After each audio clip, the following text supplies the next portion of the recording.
أعوذ بالله من الشيطان الرجيم. بسم الله الرحمن الرحيم.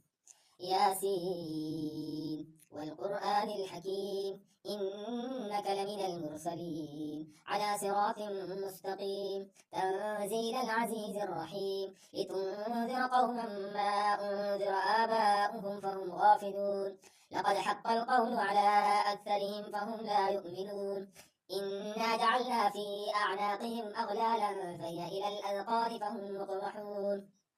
وجعلنا من بين أيديهم سدا ومن خلفهم سدا فأغشيناهم فهم لا يبصرون وسواء عليهم أنذرتهم أم لم تنذرهم لا يؤمنون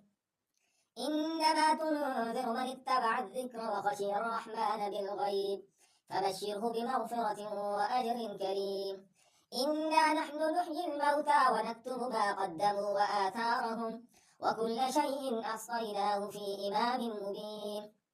واضرب لهم مثلا أصحاب القرية إذ جاءها المرسلون إذ أرسلنا إليهم اثنين فكذبوهما فعززنا بثالث فقالوا إنا إليكم مرسلون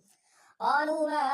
أنتم إلا بشر مثلنا وما أنزل الرحمن من شيء إن أنتم إلا تكذبون قالوا ربنا يعلم إنا إليكم لمرسلون وما علينا إلا البلاغ المبين